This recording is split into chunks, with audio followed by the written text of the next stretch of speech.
nothing, kalau kita bilang itu nggak ada yang nggak mungkin gitulah gitu. Jadi semangat pasti ada jalannya ketika kamu berjuang, termasuk untuk mencari beasiswa. Ketika kamu kesulitan dalam ekonomi itu nggak masalah, pasti ada solusinya. Termasuklah itu, ada solusi lain yaitu mencari beasiswa.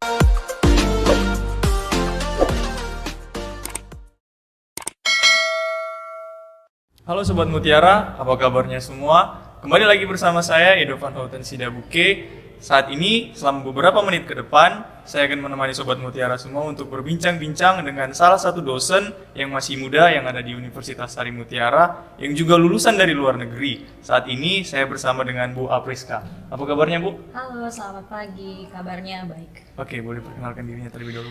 Halo Sobat Mutiara, perkenalkan nama saya Priska Dewi Sipayung. Saya adalah salah satu dosen teknologi laboratorium medis di Universitas Sari Mutiara Indonesia.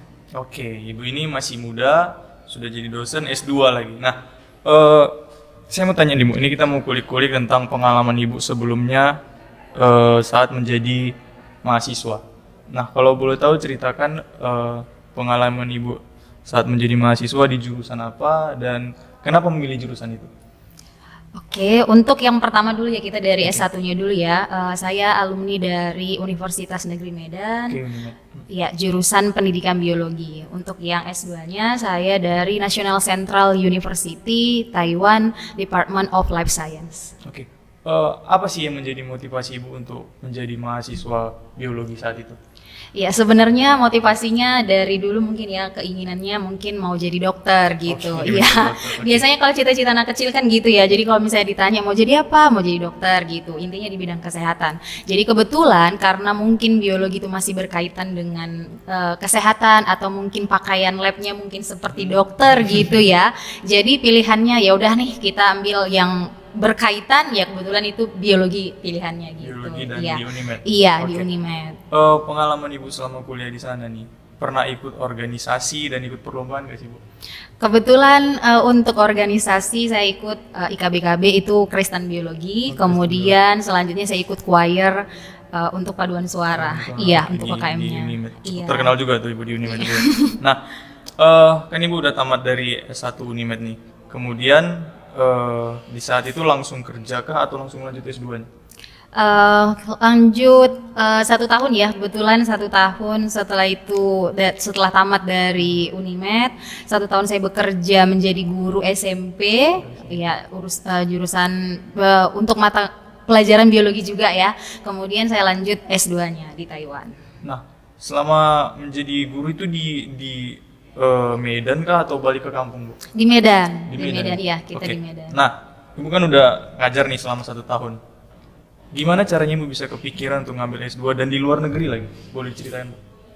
Mungkin karena ingin prospek yang lebih lagi ya, atau menambah pengalaman yang lebih lagi, karena kan kalau kita mungkin di S1 seperti ini nih pendidikannya, sistem pendidikannya, jadi kita mau upgrade dan berkeinginan setelah mau jadi guru mungkin mau jadi yang lebih lagi nih gitu, jadi pilihannya yaudah ambil S2 gitu. Oke. Ibu S2-nya kemarin itu bisa kepikiran di Thailand dan bisa lulusnya itu gimana sih Bu triknya? Apakah beasiswa dari pemerintah atau biaya sendiri biasanya? Kebetulan memang karena kita dari keluarga yang kita bisa bilang tidak mampu lah mungkin ya kan untuk yang full untuk bayar uang kuliahnya, jadi pilihannya ya ayo kita coba cari yang ada beasiswa nih gitu. Jadi kebetulan teman-teman juga banyak yang memberikan informasi untuk beasiswa yang ada di Taiwan itu. Jadi kita juga coba untuk diskusi satu sama lain, bertukar informasi, dan dapatlah pilihannya itu di Taiwan. Karena kebetulan untuk seleksinya mungkin ya kalau misalnya kita bilang di Taiwan itu lebih gampang dari negara-negara lain. Gitu. Oke. Dari Ibu berangkat dari Medan ini sendiri berarti ke Taiwan? Iya, sendiri. Sendiri. Nah, gimana sih Ibu beradaptasi dengan kehidupan di Taiwan di sana?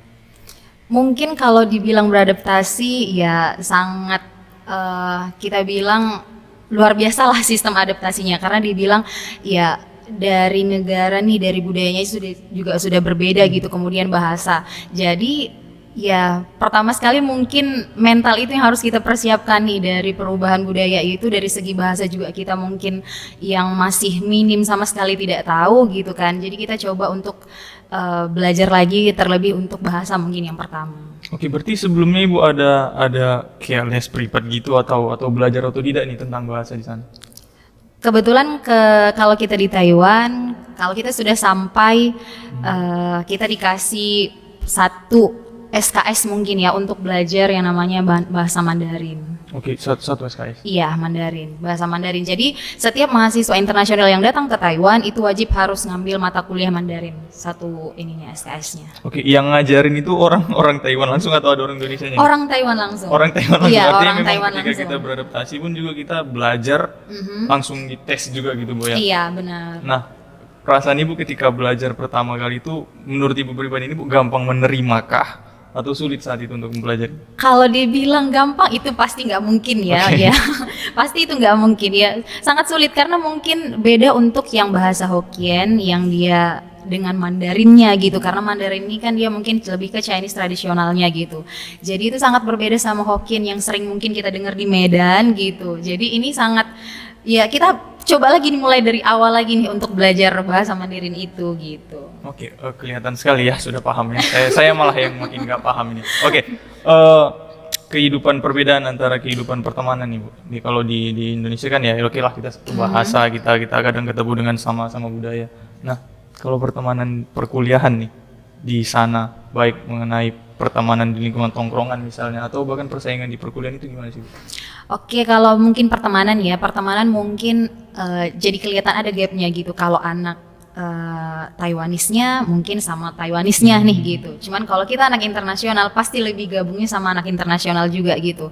Jadi kebetulan di sana bukan hanya orang Indonesia aja yang datang, yang berkuliah di sana. Jadi ada teman yang dari India mungkin, dari Mongolia atau dari Eropa gitu. Jadi kita itu lebih gabungnya itu sama anak-anak internasionalnya gitu. Oke, gabung sama anak ini. Iya. Berarti kalau berbahasa nih, kalau sama teman-teman sepergaulan, menggunakan bahasa Taiwannya kah atau pakai bahasa Inggris? Bahasa Inggris kalau untuk Bahasa Inggris. yang iya, kalau misalnya untuk teman-teman yang internasionalnya pasti kita pakai bahasa Inggris. Cuman kalau orang-orang yang kita bilang Taiwanisnya lah di sana gitu kan, mereka itu lebih senang kalau kita itu pakai bahasa Mandarin ke mereka gitu.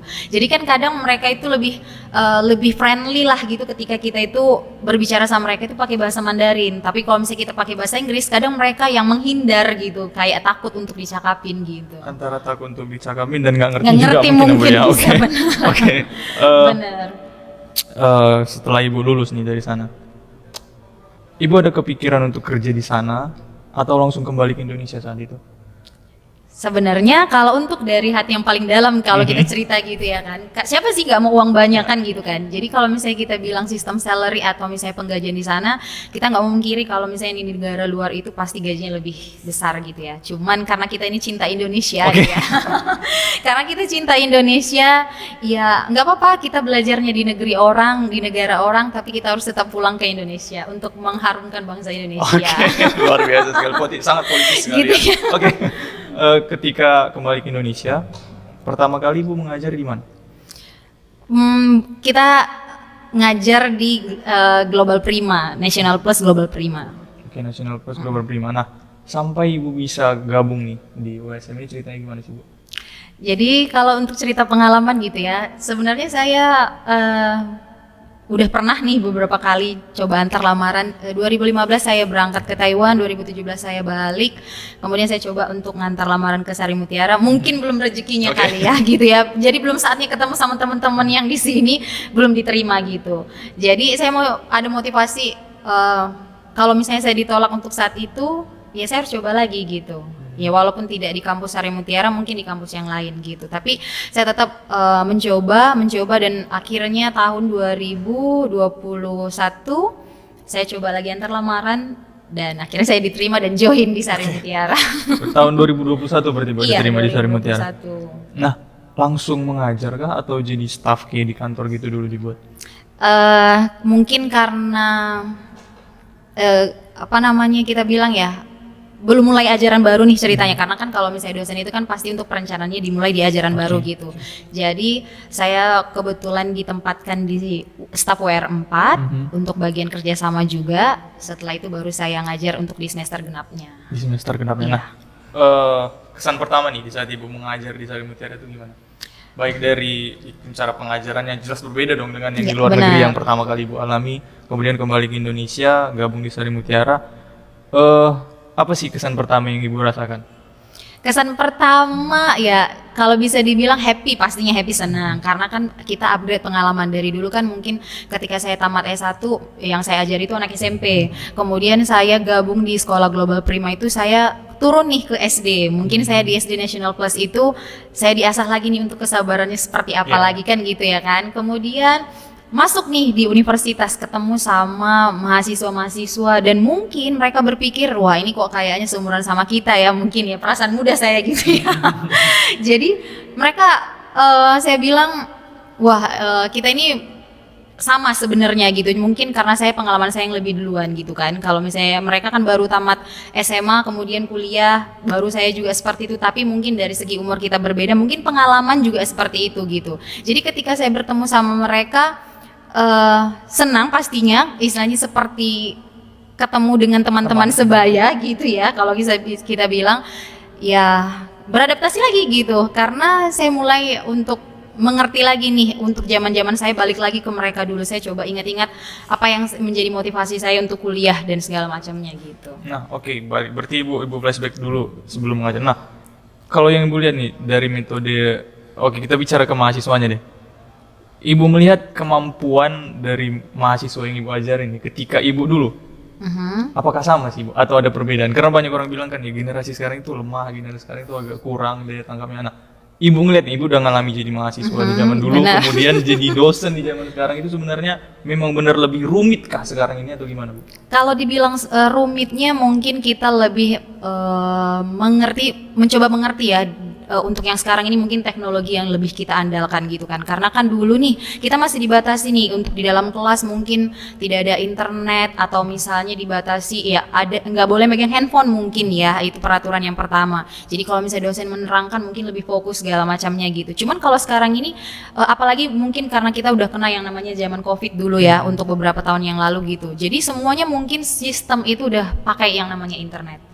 Belajar aja pun sekarang udah pakai yang namanya internet kan gitu. Jadi untuk komunikasi itu pun kadang seperti itu juga.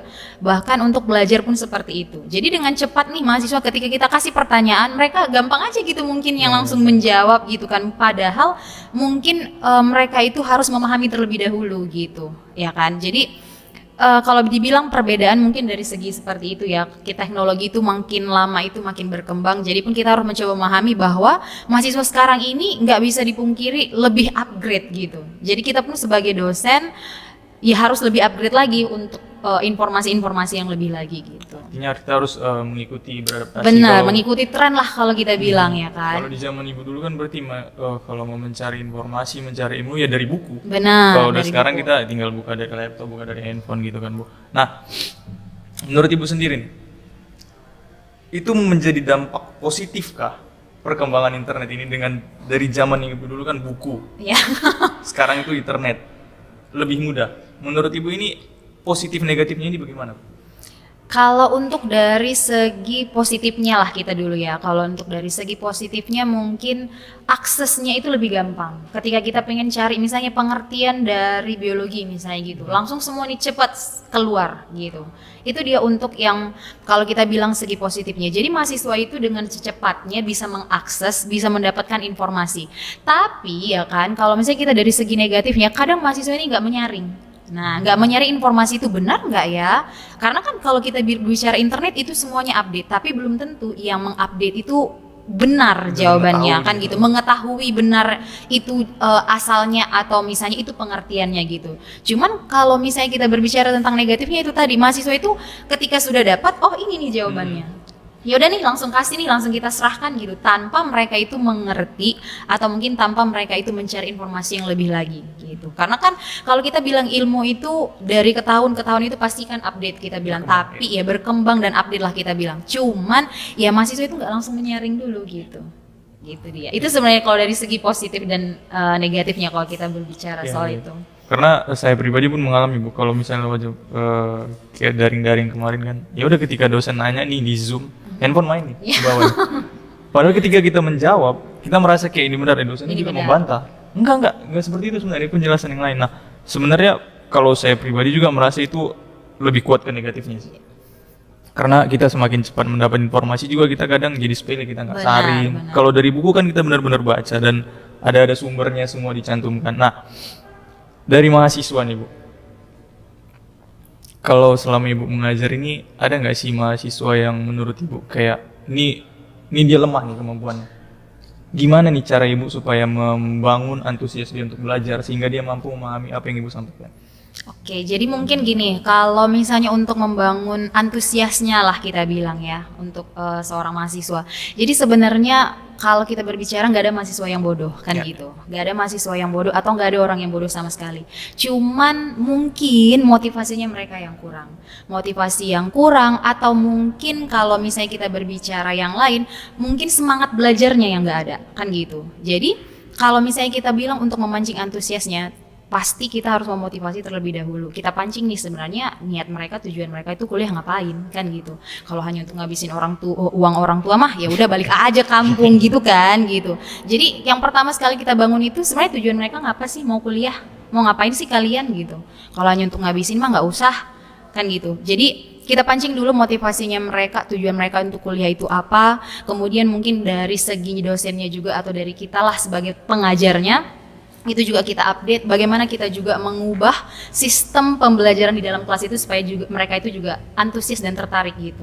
Jadi kita boleh mahasiswa itu segan, tapi bukan berarti jadinya mereka itu takut. Iya gitu. Jadi segan itu dengan kata lain mereka ya tetap sopan, tetap ingin belajar, tapi nggak ada yang katanya takut. Kalau takut itu kan mereka sama sekali nggak mau nanya, nggak mau diskusi dan segala macam gitu. Jadi jangan bangun chemistry yang seperti itu, tapi anggaplah mereka itu teman diskusi ketika di kelas. Kemudian jalin komunikasi yang baik pastinya. Setelah itu ya mungkin kita juga mempersiapkan media-media pelajaran mungkin atau PowerPoint yang menarik, dan mungkin komunikasi kita juga penyampaian kita sebagai dosen juga membuat mereka itu jadi kayak oh ya kita diskusi gitu sama mereka. Jadinya kita ada sesi tanya jawab, jadinya ada interaksi antara dosen dan mahasiswanya itu jadi lebih menarik lagi gitu. Oke, luar biasa. Berarti mahasiswa TLM pasti nggak malas belajar. Nah, tadi kan Ibu mengatakan Ibu mengajar di Sari Mutiara ini di Prodi TLM. TLM iya benar. Nah, prospek dari TLM ini dari segi pembelajarannya, kemudian prospek kerjanya nanti seperti apa sih? Jadi kalau misalnya kita bilang prospek ya, istilahnya kan kalau kita berbicara tentang kesehatan nih, jadi kesehatan itu sangat penting kalau bisa kita bilang untuk sehari-harinya gitu.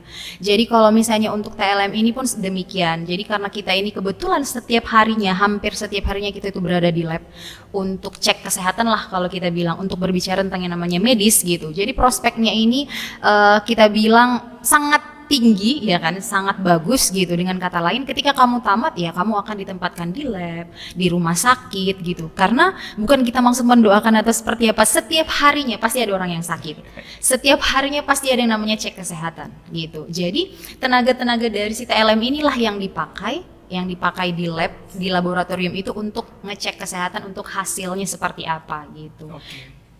Nah, tadi Ibu juga bilang Ibu saat ini juga ditempatkan di WR4. Iya benar. WR4 ini bagian apa sih? Ya, jadi kita memperkenalkan sedikit Iya, ya. oke. WR4 itu adalah bagian dari kerjasama. Jadi kerjasama itu kan adalah bagian dari kampus yang istilahnya bisa dibilang menjalin kerjasama atau mitra-mitra gitu kan, baik dari dalam negeri maupun dari luar negeri. Oke, sangat apa ya? Berarti memang benar-benar sejalan sama Ibu ini. Kuliah di luar negeri, bisa bahasa Mandarin, kembali ke Indonesia mengajar, Iya. gabung di USM di bagian kerjasama yang tentunya juga kerjasama bukan hanya dari dalam negeri, dari luar negeri juga. Nah, buat informasi nih buat teman-teman, setiap kali ada tamu nih dari luar negeri, selalu Ibu Rizka ini yang menjadi seperti translatornya lah. Oh, itu. Jadi beliau paham bahasa Inggris juga pastinya Bu ya. Nah, buat mahasiswa TLM, seberapa penting sih bahasa luar itu harus dikuasai? Apalagi khususnya mahasiswa kesehatan nih. Iya, benar-benar. Seberapa penting sih bahasa luar itu harus dikuasai, dan trik dari Ibu untuk mahasiswa agar mau dan bisa dengan gampang belajar bahasa luar itu gimana sih? Terkhusus bahasa Inggris nih, Bu. Bahasa Inggris ya, Ya. gitu ya. Karena memang bahasa Inggris itu adalah bahasa Internasional. ya internasional lah kita bilang ya. Jadi sebenarnya bukan untuk mahasiswa TLM aja nih ya, Oke. untuk semuanya lah kita bilang. Jadi sekalian juga mempromosikan atau memberikan informasi sebenarnya apa sih kerja yang di staf WR4 itu Oke. atau khusus bagian kerjasama nih gitu ya.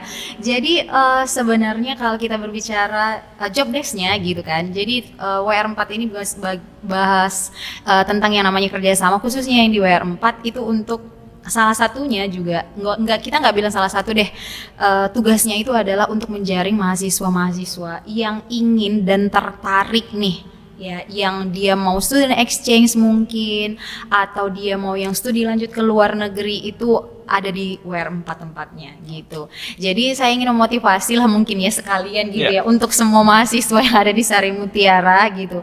Jangan takut ketika kalian itu ingin yang namanya coba student exchange atau ingin yang namanya kuliah lah kita bilang di luar negeri gitu. Jadi kita ini 24 ini siap membantu untuk memfasilitasi lah kita bilang ya kan. Ketika mahasiswa, Bu saya pengen nih student exchange misalnya ke India, atau misalnya pengen ke Thailand atau misalnya negara yang lain, tapi kita nggak bisa bahasa Inggris nih gitu. Gimana sih caranya gitu? Jadi jangan khawatir. Kalian datang aja ke WR4 gitu, kita siap untuk memfasilitasi mungkin ya untuk mahasiswa kami. Jadi kalian tinggal datang ke WR4, diskusi apa nih maunya, pengen kemana nih student exchange-nya gitu. Jadi jangan merasa, Bu saya nggak bisa, itu motivasinya yang kurang gitu kan. Berarti kalau kamu merasa ingin kuliah di luar negeri, berarti apa nih yang kurang, apa yang perlu di-upgrade? Bahasa mungkin ya, berarti cobalah untuk mencari informasi atau misalnya dengar-dengar lagu yang berbau bahasa Inggris. Atau misalnya carilah teman-teman yang atau sesama kita mungkin ya kan, sesama kalian pakai bahasa Inggris gitu. Jadi dimulai dari diri kita dulu nih ya kan, yang kita benahi, yang kita niatkan dulu. Oh saya mau niat nih untuk student exchange nanti di semester 6 misalnya. Ya udah mulai dari sekarang mungkin kamu coba untuk cari-cari yang informasi atau misalnya bahasa-bahasa yang berbau bahasa Inggris. Mungkin kamu suka dengar musik nih. Ya kan, jadi kamu dengarkan musik-musik yang bahasa Inggris. Ya udah nanti terbiasa nih akhirnya gitu. Jadi selama ini mungkin kendalanya itu. Jadi mahasiswa kita takut karena mungkin satu dari segi bahasa kali ya gitu. Jadi sekali lagi jangan takut, datanglah ke WR4, itu solusinya. Oke. Oke. Iya, memang Itu solusinya. Saya setuju sih kalau misalnya kita mau belajar contoh bahasa Inggris itu ya memang yang paling efektif dari lagu sih. Benar. Dari lagu. Karena ya walaupun kadang kita nyanyi gitu, apa yang seharusnya kita katakan itu beda yang kita ucapkan itu dengan yang kita maksudkan. Benar. Tapi ya memang harus belajar dari situ, harus ada kemauan, ada keberanian. Kalau nggak dimulai dari sekarang itu mungkin sampai dia tamat, bahkan dia kerja juga nggak akan bisa bahasa Inggris. Nah terakhir nih Bu, ini kan udah masuk semester genap. Ini banyak teman-teman sobat Sari Mutiara ini yang masuk di semester akhir. Pesannya ini Bu, dan tips bagi mahasiswa semester akhir di dalam menjalani perkuliahan ini Bu. Oke, jadi terkhusus dulu nih untuk mahasiswa yang lagi nyusun-nyusun mungkin, atau mahasiswa yang lagi galau-galau script suite lah kita bilang ya kan. Semangat buat semuanya, itu dulu yang pertama. Jadi kamu harus bangun motivasi kamu, kemana nih kita setelah ini gitu. Jadi tujuan kamu pengen jadi apa, itu yang pertama kamu kejar dulu gitu. Jadi kalau dibilang motivasi mungkin semangat untuk semuanya. Tipsnya lebih giat lagi belajar, lebih semangat lagi belajar. Apapun yang kamu perjuangkan pasti ada hasilnya. Jangan pernah menyerah, kayak lagu The Massive ya. Ya, The Massive. Jangan pernah menyerah, tetap semangat. Apapun yang menjadi cita-cita kamu, kejarlah, raihlah, bahkan sampai ke negeri seberang, katanya itu adalah benar gitu. Jadi untuk kamu yang pengen studi lanjut juga mungkin ya bisa ya, kita kasih ini semangat juga buat kamu yang pengen studi lanjut. Kalau kita kendalanya mungkin dari segi dana gitu atau uang lah kita bilang ya kan. Nothing, kalau kita bilang itu nggak ada yang nggak mungkin gitulah gitu. Jadi semangat, pasti ada jalannya ketika kamu berjuang, termasuk untuk mencari beasiswa.